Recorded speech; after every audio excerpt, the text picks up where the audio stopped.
আসসালামু আলাইকুম। শিফা electronics and sound সিস্টেমের পক্ষ থেকে আপনাদের সবাইকে জানাই শুভেচ্ছা। আমি আজ আপনাদের দেখাতে চলেছি কিভাবে মাইকের ইউনিটের ম্যাগনেট সাইড হয়ে গেলে ঠিক করতে হয়। আমি ভিডিও ছোট করার সুবিধার্থে আগে থেকেই ম্যাগনেটটি বডি থেকে খুলে নিয়েছি। দেখতে পাচ্ছেন ম্যাগনেটটি পরিষ্কার করে আমি একটি ন্যাকড়া দিয়ে মুছে সাইডে সরিয়ে রাখছি। সরিয়ে রাখার একটাই কারণ, আমি যখন এর উপরের প্লেটটি পরিষ্কার করব, এই প্লেটের লোহার জং বা গুঁড়ো যেন ওর সাথে না লেগে যায়। এখন দেখতে পাচ্ছেন আমি একটি নাইফের মাধ্যমে আস্তে আস্তে করে ঘষে পুরনো আঠাটা উঠিয়ে নিচ্ছি। উঠে ক্লিয়ার করে, পুরনো আঠা ওঠানোর পর ক্লিয়ার হয়ে গেলে আমি একটি কাপড়ের মাধ্যমে এটাকে পরিষ্কার করে সাইডে রেখে নিলাম। এবার ম্যাগনেট এবং ম্যান্ডেল সাইডটি এক জায়গায় আনলাম। এখন আমাদের কাজ হচ্ছে আঠা। এই আঠাটা সুন্দরভাবে দিতে হবে। আঠা বেশি হয়ে গেলে সমস্যা, আবার কম হয়ে গেলে টাইট হবে না, খুলে যাবে।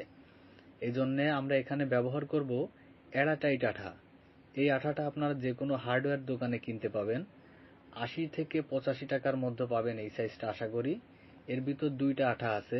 অনেকে যাকে নেগেটিভ পজিটিভ আঠা নামে চেনেন, এই আঠা সমপরিমাণে একসাথে গুলে আমি যেভাবে ম্যাগনেটের উপরে দিয়েছি অল্প অল্প করে, ঠিক এইভাবে ম্যাগনেটের উপর অল্প অল্প করে দিয়ে নেবেন।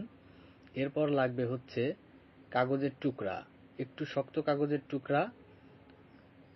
দেখতে পাচ্ছেন যেভাবে আমি ভেতরটায় দিয়ে নিয়েছি, এভাবে দিয়ে আস্তে করে ম্যান্ডেল প্লেটটি বসিয়ে নেবেন।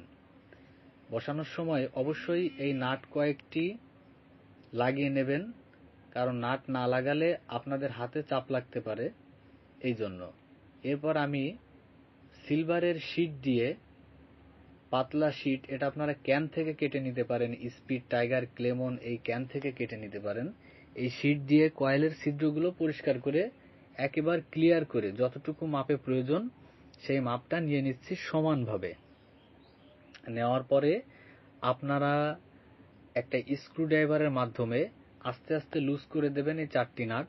যত লুজ করবেন ম্যান্ডেল প্লেট এবং ম্যাগনেট প্লেটের সাথে আপনার উপরে প্লেটটি সমানভাবে মিশতে থাকবে। এভাবে যখন সমানভাবে মিশে যাবে, এমন অবস্থায় রেখে দিবেন 8 ঘন্টা। 8 ঘন্টা পর এই আঠাটি শক্ত হয়ে যাবে। শক্ত হওয়ার পরে আমরা আস্তে আস্তে ভিতর থেকে এই টুকরাগুলো বের করে ফেলব।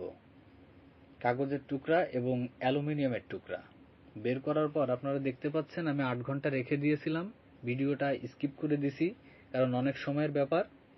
এখন আমি আস্তে আস্তে ভিতর থেকে অ্যালুমিনিয়ামের শীট এবং কাগজ বের করে ফেলছি।